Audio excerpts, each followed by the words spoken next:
What's up, everybody? You're watching another episode of the Iron Obsession podcast. Before today's video gets started, I'd like to ask you all to please like the video, subscribe to the channel, and ring the bell to get notifications on this channel. Please support the show by using code ANSON10 at either Iron Rubber Power Gear or Granite Nutrition. Thank you. What's up, guys? Welcome back to the show. Today I have a Q&A episode for you guys. I've been posting on my Instagram story at Anson Robbins Bodybuilding different questionnaires for you guys if you have any questions about anything bodybuilding related or not. But yeah, we got some good questions, so I'm going to get right into it today.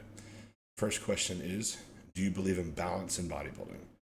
This is a multi-part question, but that's the first part. And long answer short, no, there is no balance within bodybuilding. And then the second part of the question is, why or why not? Well, why or why not can you have balance within bodybuilding? That's going to really come down to your genetics, honestly, and your level of passion as well. I say genetics because, yeah, there are absolutely people out there who are only giving 90% effort, and those people have overall wins. Hell, there are some people out there who are giving 75, 80% effort that are IFBB pros.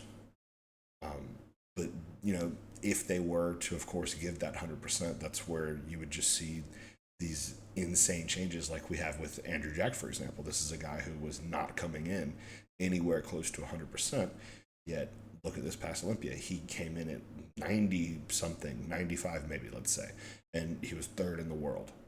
So you can have this balance within bodybuilding if you have really, really good genetics and you can get away with a lot that most other people couldn't.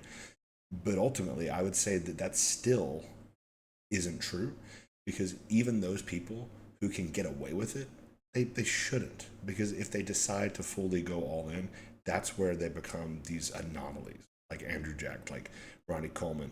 The list goes on and on and on and on. We have plenty of examples of people with very good genetics that never lived up to their potential because of their work ethic or some other issue. Look at Flex Wheeler, look at Paul Dillette, look at you could argue maybe Lee Priest because of how he treated his off seasons. And that's one of my favorite bodybuilders in the world. So there's no hate there, but I've even heard Lee himself say if he took his off seasons a bit more seriously and didn't eat KFC and pizza, that he probably would have been a better bodybuilder. But of course, it being Lee Priest, he has no regrets, nor should he. But I think, those are the only people who can really, have that balance, which is basically, balance in bodybuilding is just a code word for living like a normal person. Like, can you live like a normal person and be a bodybuilder is essentially what this question is. And no, again, if you don't have crazy good genetics, you cannot do that. Because if you want to look abnormal, if you want to not look like everyone else, you can't do what everyone else does. And that's fine, because you don't have to do this. You don't have to fully lock in. You don't have to completely commit yourself to this lifestyle or this sport. But I can promise you, if you do, you're going to get a lot more out of it. And you're honestly going to get a lot more out of yourself in other aspects of your life. There's a certain freedom to surrendering yourself to a goal. There's a certain freedom to living within confines. There's a certain freedom to choosing this thing above most other things in your life. Now, the points of balance that we should actually strive for as bodybuilders are simply the non-negotiables, and that is family, faith, health, and yeah, that would be my top three. You need to have balance within your family. Now, that's going to look different for different people, but at the very least, that should be your significant other. You have to have a certain level of balance there. That does not mean going out and eating pizza every Saturday. But let's say your significant other really is a big foodie and they really, really enjoy going out to eat or just eating different foods. Well, you can make a healthier, plan-friendly, macro-friendly version of whatever it is that they enjoy to eat at home, or you can go out to dinner with them and you can either find a place that works for your goals, or honestly, an option a lot of people don't consider. You can go to a restaurant, sit down, have a glass of water, or if you're in off season, a diet drink, And you can just do that and have a conversation while your significant other eats dinner. That's an option. People don't realize that for whatever reason, but that is something you can do. If you buy a drink, they're not going to care if you don't buy an entree. Plus, most restaurants are so expensive, anyways. And one person is probably the cost of two or three, as it was a couple of years ago. But I digress. So you do need to have a sense of balance within your family life, simply because I believe that that is going to lead to a much more stress-free environment, which is going to lead to a better bodybuilding environment. A stress-free bodybuilder is a productive bodybuilder. And then that also goes into the next thing is health. It was the third thing I mentioned, but again, segue. The second thing is actual health, right? So if a stress-free bodybuilder is a productive bodybuilder, that can also be said about your health. A healthy body is a growing body or a fat-burning body. If you aren't healthy, for example, if your liver is damaged, severely damaged, not 60/60 ALT, AST, we're talking like problem, like, jaundice, triple digit elevation close to 200 on your ALT, AST, elevated GGT, like, problems. If you have problems with your liver, your body will not burn fat, because that is one of the primary mechanisms for your body to burn fat is through your liver. And sleep goes into this too. A rested body is a recovered body, which is a growing body or a fat loss capable body. We have to focus on our health. You can push the gas for a long time, but you're gonna have to pull back on the brakes eventually. And that's not just for your health, that is for your progress too. And I truly believe when you learn to kind of interlink your thought process of health, progress, they go together, that's when you truly become the best version of yourself. We have to prioritize our family life. We have to prioritize our health. If you're not healthy, you're not going to grow as well. If that's all the motivation you need to do that, hey, that's fine with me. And then the third thing, spiritual health. This can mean a million different things. But what I would say it as is you have to be centered, right? You cannot let bodybuilding drive you into this mental state of anguish. Because if you do that, it's not going to be productive for your bodybuilding, let alone your mental health. So what does that look like? Well, obsessing over every single little detail. Now look, my channel is called The Iron Obsession, okay? I have OCD like crazy. I will obsess over something. But I have learned to channel that obsession into productive areas. The big pillars of bodybuilding: recovery, sleep, which recovery and sleep are kind of the same thing, but kind of not. Recovery, sleep, training, nailing my diet, all these different things, these big pillars, which are actually important. I'm not going to stress myself to death over if I used a sauce that has 10 extra calories in the off season, or I have a sugar-free energy drink once a week in the off season. I'm not going to stress about that, because those are things that don't matter. I've seen that they don't matter. Now, of course, everybody's different. Maybe you're someone who those little things would matter for you. They probably don't. You're probably just in your head about it. But let's say you are. Okay, that's fine. Then you're the exception. But I really do think for most people, as long as you're nailing your diet, you're not over or under eating it, you're training your ass off, you're managing your recovery, you're sleeping well, I think that's all you got to do. That's really all you have to worry about. And maybe there's something that I'm missing there, but you know what the big pillars of bodybuilding are. So, it can be that, and then spiritual health, can be more than just your mental health. That can be a faith-based thing. It definitely is for me. That plays a big part of why I do what I do and how I live. But it's not all of it. It is also that mental health side of things, keeping myself centered. That is a big part of balance to me. So long answer to this question of, do I believe in balance in bodybuilding?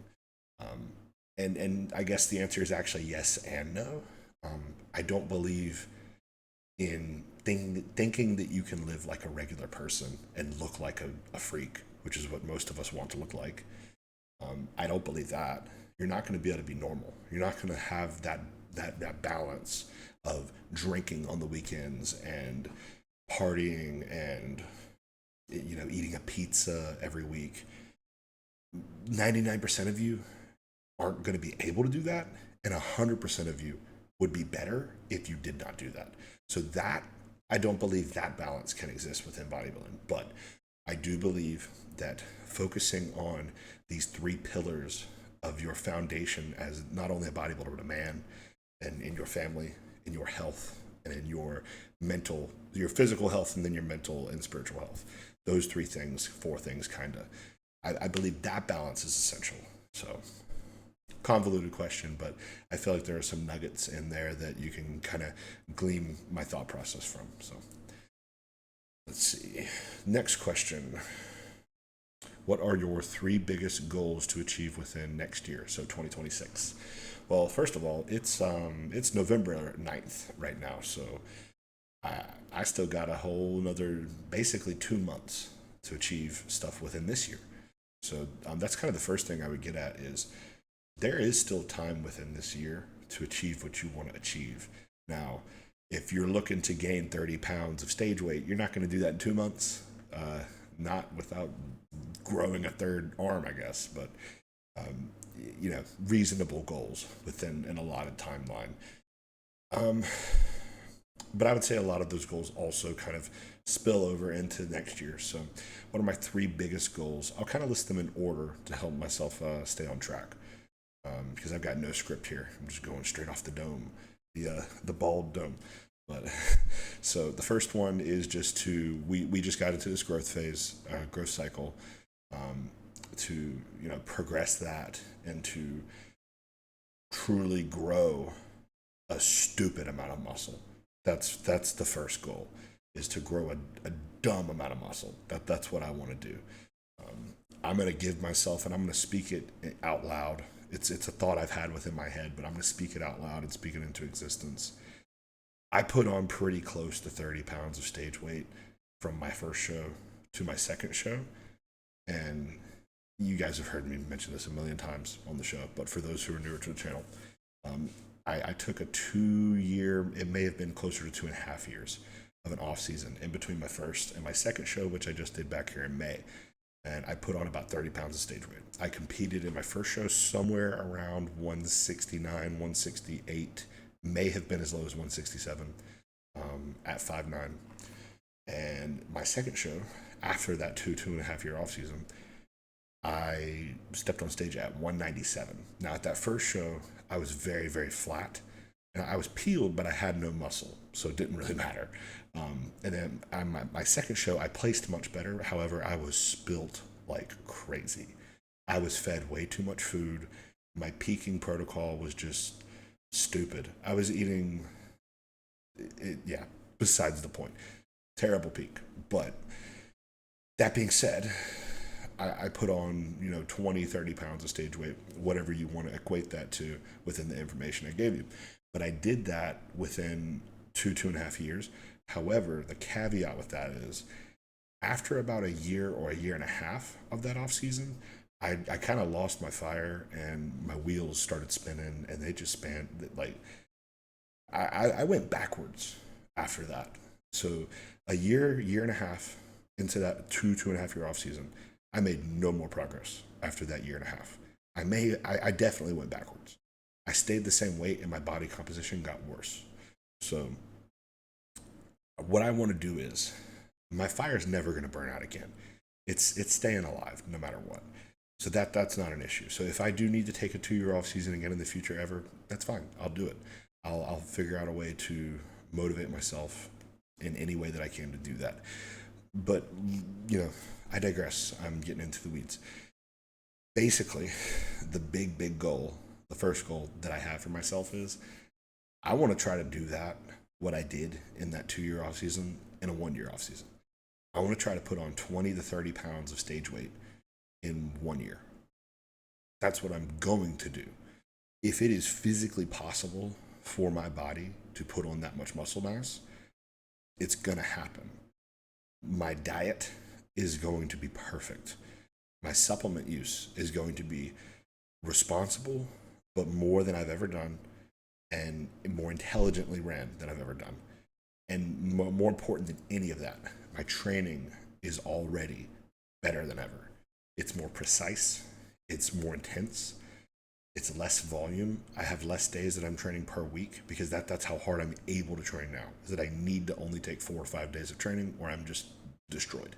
Whereas in the past I could train 6 days a week, multiple times a day. That's how lackadaisical my training was. So first big goal is I want to put on 20, 30 pounds of stage weight in a year. From May 24th to when I compete again in August of 2026. Um, I'm going to do it if it's possible. So that's my first goal. My second would be, I'm going to say my second is it's in the timeline. It's kind of the last goal. It's the furthest one away. My second biggest goal is just to finally come in stage peeled. Because like I said, that first show, I was really, really lean, but I also had no muscle. I was stupid flat, no muscle to fill out for the most part. So, and then my second show, I was spilt, not in good condition at all. Um, so I want to come inside out peeled and 20 to 30 pounds heavier. Pretty big ask, right? But hey, if you shoot for the stars and you only reach the mountains, you're still up pretty high. That's how I like to look at it. But yeah, so put on a shit ton of muscle. Goal number one. Come in peeled out of my mind, big, full, round, hard drive. I want to achieve pro level conditioning. That's what I want. And I believe I can do that with the help of my coach. Third goal is not bodybuilding related. Well, it kind of is, but kind of isn't. Third goal is I just want to continue to grow this channel and keep putting out info. I keep putting out content. I really enjoyed covering the Elite Muscle Classic off and on yesterday. Just filming a little bit here and there. I really enjoyed doing that. So I want to try to go to more bodybuilding shows and cover those for you guys. And most importantly, I just want to keep putting out content because I do find it to be pretty fulfilling. And those of you who have reached out to me in support of the show, I greatly appreciate it. It's been really cool. So put on a fuck ton of muscle, get peeled out of my mind, grow the channel. Those are the three main goals. All right. Next question. What is your favorite workout or muscle groups to train? That's tough. That's super tough. I really enjoy every day in the gym right now, especially being on a 4-day split. I truly enjoy every single day of the week. I guess I'll start backwards. Because by process of elimination, it'll probably be easier that way. My least favorite workout, that's even still kind of hard. Again, I enjoy all these workouts. Like these are all great workouts. It's just saying which one do I enjoy slightly less. I'd have to say arm and shoulder day. So I have my split is pull, push, rest, arms and delts, rest, legs, rest. If I had to pick a least favorite one, it would probably be arms and delts, just because it's the odd man out. It's the only workout that is really different from the rest of them. It's pretty much all pump work, timed rest, no more than 90 seconds rest between sets. There's no like heavy compound lift for that day, so it's fluff work, but I really enjoy it. The pump is stupid, and that's one of my favorite parts about working out is getting a sick pump. So that would probably be my least favorite workout. Then it would have to be push. I enjoy training like shoulders and stuff and triceps, but I've never really enjoyed training chest much. And a part of that is just because I've always been naturally pretty good at it. I've always had a pretty decent bench press. I've bench pressed as high as 425 for sets of like 8 to 12. And I think if I'm not mistaken, it was either 450 or 455. I pressed that for, I want to say 4 or 6. So I'm a pretty strong presser, and it's just come to me naturally. Like I've never really had to work for that past the age of 20. I had to work for that really hard in high school, but that's also because I trained 7 days a week and worked out probably 3 or 4 times a day. So recovery was not exactly a factor. But So it'd probably be arms and shoulders and then push. This is kind of like the situation here where the next one I call out is, the other one is the winner. So if I have to choose between pull or leg day, which one do I prefer? That's tough. That's really tough. I'm going to have to say second place goes to pull. I love pull. By far, like my favorite upper body day to train for sure. But with legs, I've got some backstory with that. Like leg training has always been really unnatural and really hard and really mentally challenging for me. And being able to break through that this past couple of months, um, yeah, it's really probably only been the past 6 months that I've really unlocked the ability to train legs precisely and what I would call correctly.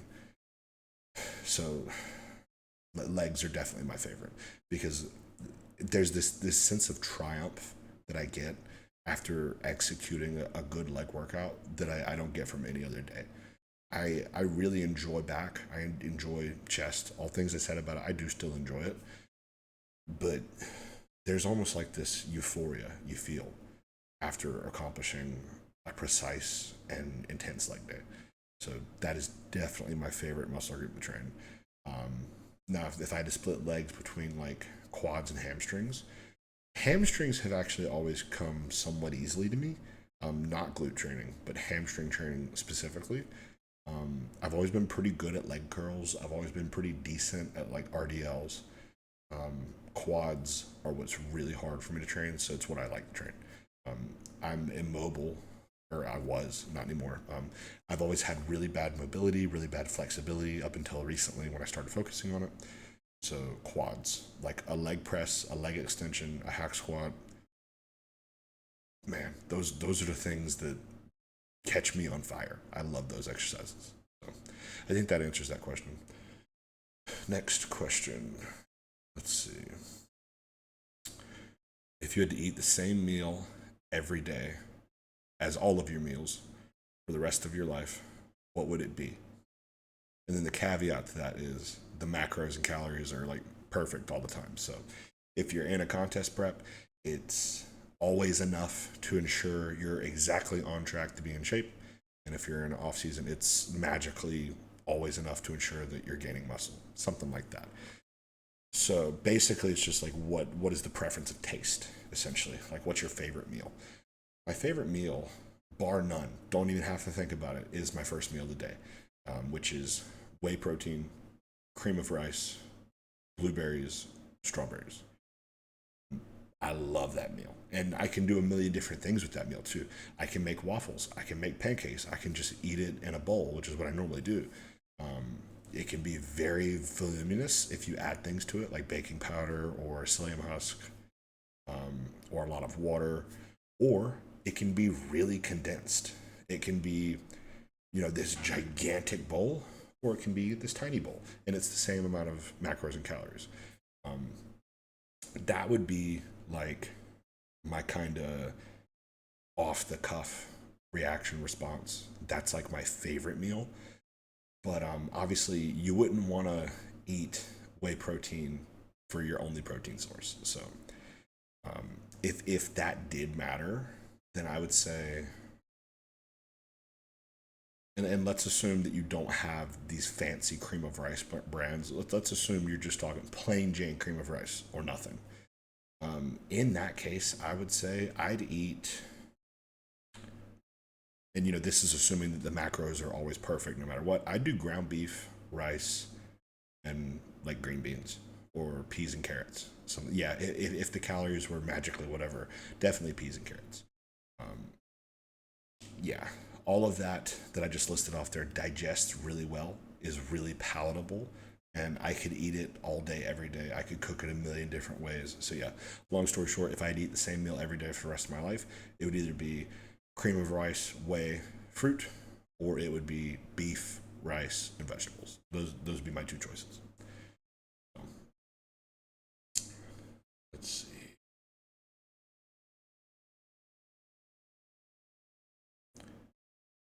What do you believe your ceiling as a competitor is? So that is a super loaded question. What do I believe my ceiling as a competitor is? Honest answer, I don't know. Um, I think almost nobody does know until they get there. Um, and the short answer is I don't care. I don't know and I don't care. That's not really something that goes into my thought process of why I do what I do. Um, you know, I do this for the love of the game. I do it for the chase. I love bodybuilding for bodybuilding. I don't do it for the stage. I don't do it because I want to be a good competitor. That's a happy side effect. But for me, I just want to be huge. I just want to be jacked. I want to have arms that are bigger than my head.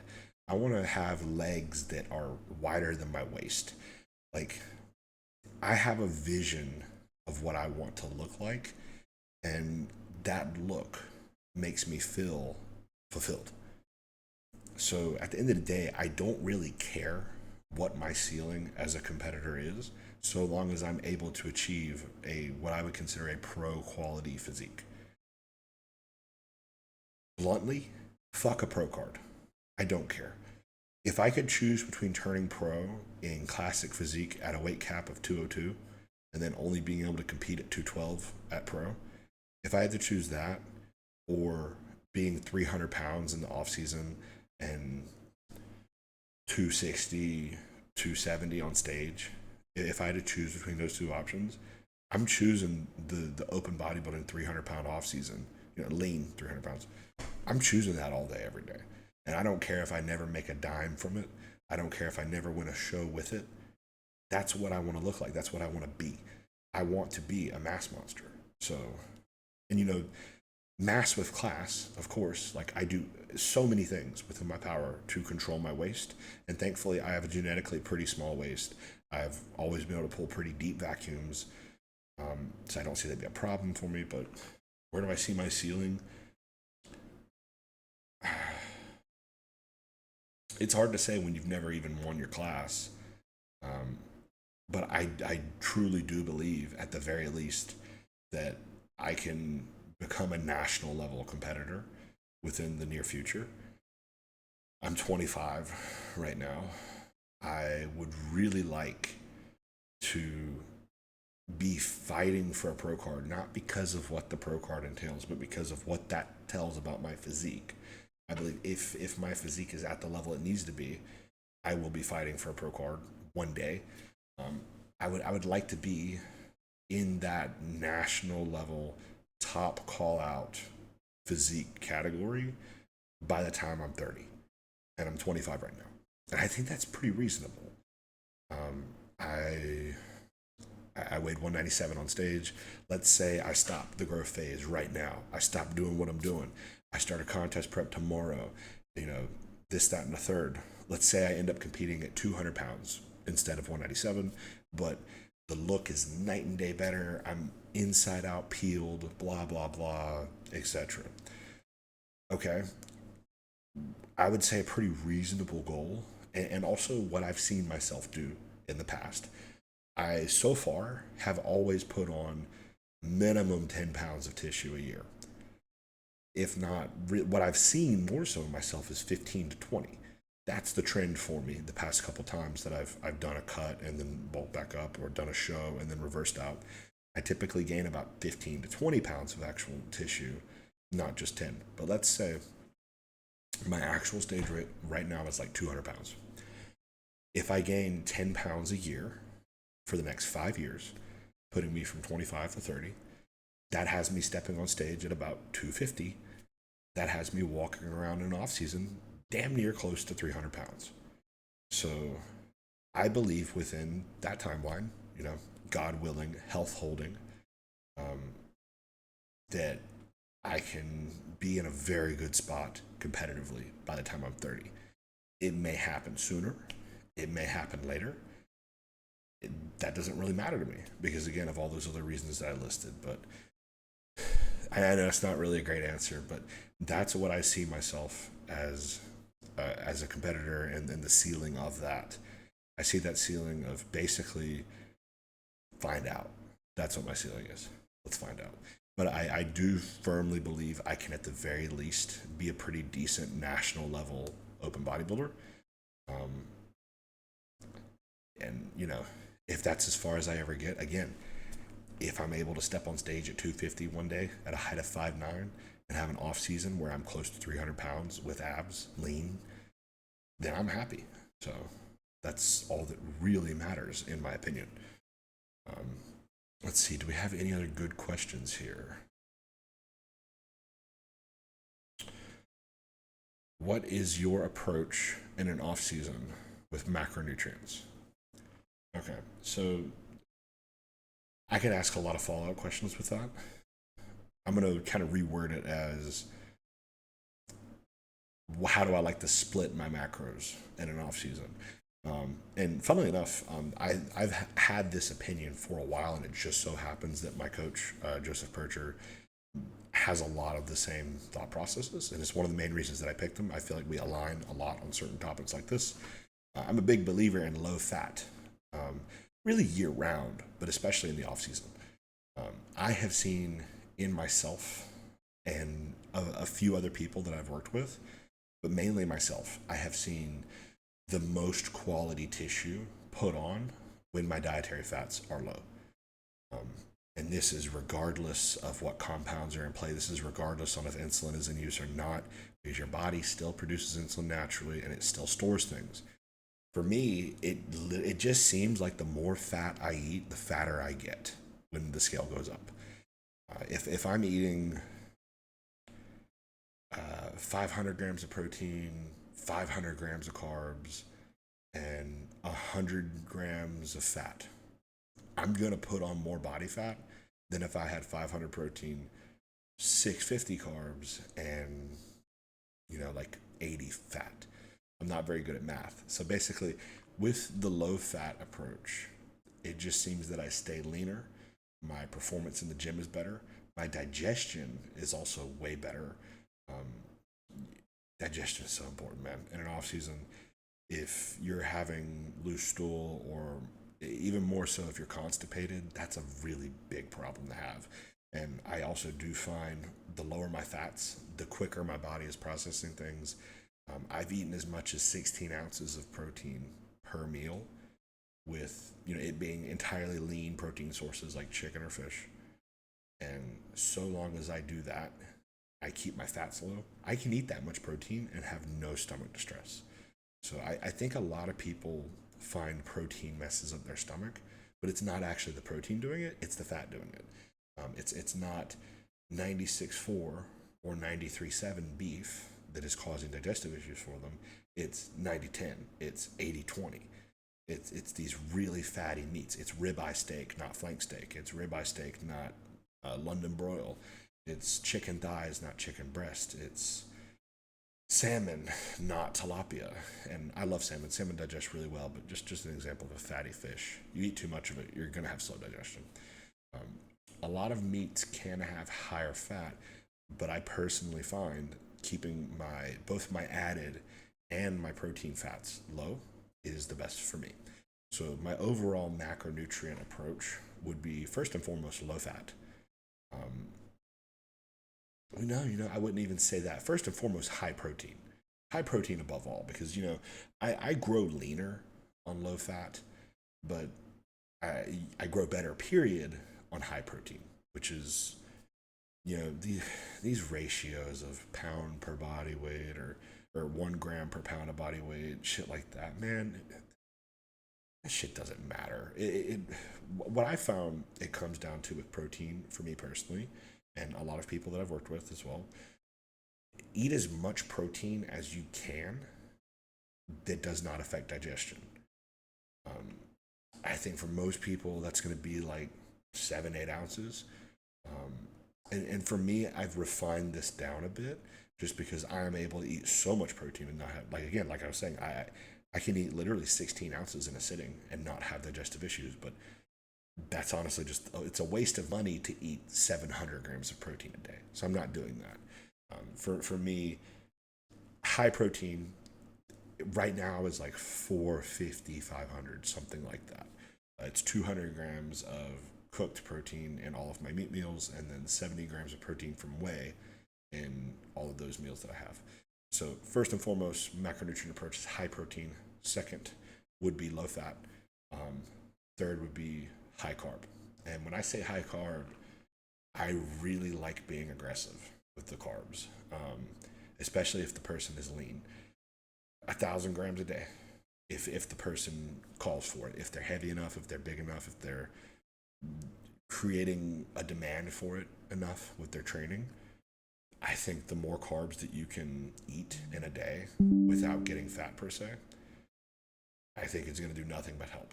So, again, my three kind of principles there on how I break down the macronutrients is high protein, low fat, high carb. There was nothing moderate in there. It was all either high or low. So, yeah, I think that is pretty much all the questions that I want to go through today. A bit of a shorter one, short Q&A. But yeah, if you guys have any more questions, either drop them down in the comments below or hit up my Instagram at Anson Robbins Bodybuilding. As always, we are sponsored by Granite Nutrition and Iron Rebel Power Gear. The links for those will be in the description. Pick out the Meadows Whey. That is my preferred whey protein. In any of my full day of eatings, that's the protein I'm using. I like their Cinnamon Toast Crunch flavor. It is bomb. So I hope you guys enjoyed the video. I hope these questions that I answered were useful to you guys in some way. And whatever time of day you're watching this at, I hope you have a good one.